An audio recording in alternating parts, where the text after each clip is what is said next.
ముందు వర్షాలకు సంబంధించిన వార్త ఉన్నది, అది చూద్దాం.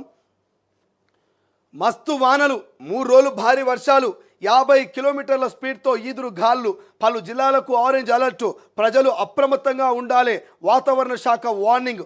ఇక పశ్చిమ బంగాళాఖాతంలో ఏర్పడిన అల్పపీడనం కారణంగా 3 రోజుల పాటు తెలంగాణలోని పలు జిల్లాల్లో మోస్తారు నుంచి భారీ వర్షాలు కురిసే అవకాశం ఉంది. ఈ మేరకు హైదరాబాద్ వాతావరణ కేంద్రం వెల్లడిస్తోంది. అయితే మంగళవారం ఉమ్మడి ఆదిలాబాద్, నిజామాబాద్తో పాటు రాజన్న సిరిసిల్ల, మెదక్, సంగారెడ్డి, ములుగు, భద్రాద్రి కొత్తగూడెం జిల్లాలో భారీ వర్షాలు కురిసే అవకాశం ఉంది. ఆయా జిల్లాల్లో ఎల్లో అలర్ట్ జారీ చేశారు. మరోవైపు సముద్ర మట్టానికి 7.6 కిలోమీటర్ల ఎత్తులో ఉపరితల ఆవర్తనం కొనసాగుతుందని, ఎత్తు పెరిగే కొద్దీ దక్షిణ దిక్కుగా వాలుతుందని వాతావరణ శాఖ వెల్లడిస్తోంది. సో ఇక్కడ క్లియర్గా మీకు అర్థమైంది.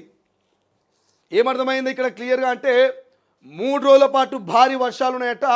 50 కిలోమీటర్ల వేగంతో, 50 కిలోమీటర్ల స్పీడ్ అంటే వేగంతో మరి ఈదురుగాలులు వీస్తూ ఉరుములు మెరుపులతో కూడినటువంటి భారీ వర్షాలు ఉన్నాయంటూ వాతావరణ శాఖ క్లియర్గా చెప్తుంది. ఎన్ని రోజులు ఉన్నాయివే? 3 రోజులు ఉన్నాయి. ఎటువంటి వానలు ఉన్నాయివే? మోస్తారు వానలు అని చెప్తుంది. మరి ఇప్పటికే పలు జిల్లాలకు ఆరెంజ్ అలర్ట్ జారీ చేసింది. ప్రజలంతా కూడా అప్రమత్తంగా ఉండాలంటూ వాతావరణ శాఖ హెచ్చరికలు జారీ చేస్తుంది. ఏమంటుంది వాతావరణ శాఖ? మోస్తారు వానలు ఉన్నాయి, 3 రోజుల పాటు ఎక్కడికక్కడ దంచి కొడతాయి. మరి ఆరెంజ్ అలర్ట్ జారీ చేసింది వాతావరణ శాఖ.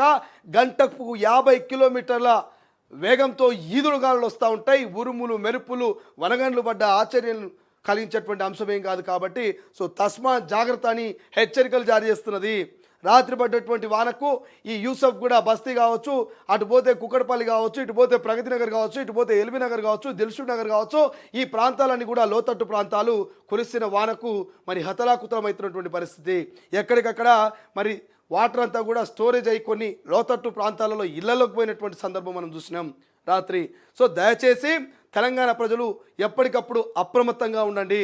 లోతట్టు ప్రాంతాల్లో ఉన్నటువంటి ఎవరైతే కాలనీ నివాసులు ఉంటారో వాళ్ళందరూ కూడా మరి కొంత జాగ్రత్తలు తీసుకోండి. మీ నిత్యావసర సరుకులు కానీ, ఎలక్ట్రికల్ వస్తువులు కానీ అవేమైనా ఉంటే కొంత సేఫ్ జోన్లో పెట్టుకునే ప్రయత్నం చేయండి. గతంలో మనం చూసినాం ఎల్బీ నగర్ లాంటి ప్రాంతాల్లో కురిసిన వానకు మరి ఇళ్లలోకి నీళ్లు పోయి ఎక్కడికక్కడ ఎలక్ట్రికల్ సామాన్ అంతా తడిసి ముద్దయింది.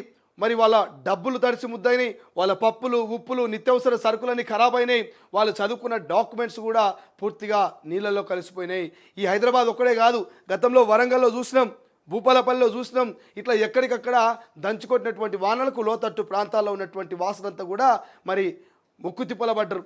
ములుగు లాంటి ప్రాంతాల్లో చూసినాం, ఎక్కడికక్కడ మరి ఇళ్లలో బురద బేరుకుపోయింది. ఎక్కడికక్కడ వాళ్ళ సామాన్లన్నీ కూడా మరి తడిసి ముద్దయినాయి. ఇక రైతన్నల ముచ్చటికి వస్తే కళ్ళల్లో ఉన్నటువంటి ధాన్యం, కొనుగోలు సెంటర్లో ఉన్న ధాన్యం మొలకెత్తి మరి రైతన్నకు దారుణమైనటువంటి నష్టాన్ని చేకూర్చున్నాయి. ఏవైతే ఎండబెట్టినటువంటి ఈ వడ్ల గింజలు ఉంటాయో అవన్నీ పడుతున్నటువంటి వర్షానికి మరి ఎక్కడికక్కడ తడిసి ముద్దై మొలకెత్తి రైతన్నకు కన్నీళ్లు మిగిల్చినటువంటి సందర్భాలు ఉన్నాయి. కాబట్టి రాష్ట్ర ప్రభుత్వానికి రిక్వెస్ట్ చేస్తున్నాం. ఇప్పటికే నిన్న ముఖ్యమంత్రి కలెక్టర్లతో మరి రివ్యూ మీటింగులు పెట్టి ఎక్కడా కూడా కొనుగోలు సెంటర్లో ఆలస్యం చేయొద్దు, రైతన్నల ధాన్యం తడవద్దు, అవసరమైతే అదనంగా ప్రైవేటు గోదాములను కొనండి, ఎక్కడికక్కడ స్టోరేజ్ చేయండి, అదనపు లారీలను తీసుకొచ్చి మరి కొనుగోలు సెంటర్లో వేగవంతంగా ధాన్యం కొనుగోలు చేయాలి. చివరి గింజ వరకు మరి ధాన్యాన్ని కొనుగోలు చేయాలని రైతన్నలకు భరోసానిచ్చింది ఈ రాష్ట్ర ప్రభుత్వం. కాబట్టి రైతన్నలు మీరు అధైర్యపడొద్దు, ధైర్యంగా ఉండాలి.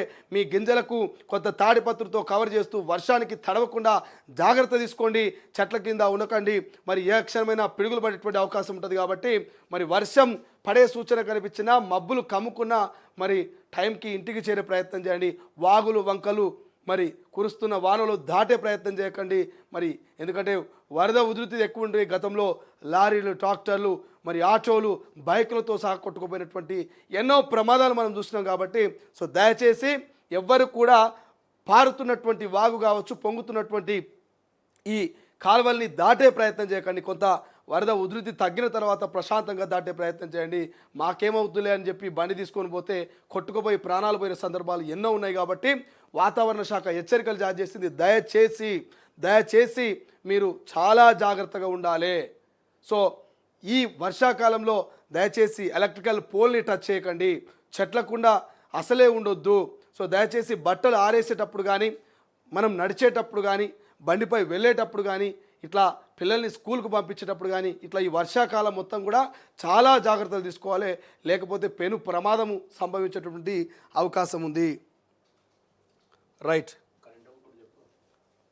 సో ఇది మొత్తం మీద అయితే వానలకు సంబంధించిగా కరెంటు కూడా పోతూ వస్తుంది కాబట్టి సో ఛార్జింగ్ బల్బులు పెట్టుకునే ప్రయత్నం చేయండి, పవర్ బ్యాంకులు పెట్టుకునేటువంటి ప్రయత్నం చేయండి. సో ఎలక్ట్రికల్ పోల్స్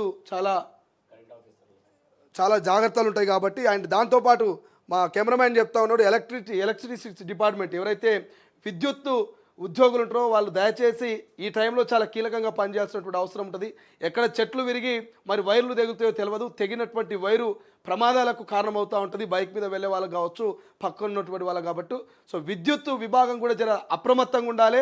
దయచేసి మరి ఏదైనా ఎమర్జెన్సీ కాల్ వస్తే తొందరగా చేరుకునేటువంటి ప్రయత్నం కూడా చేయండి.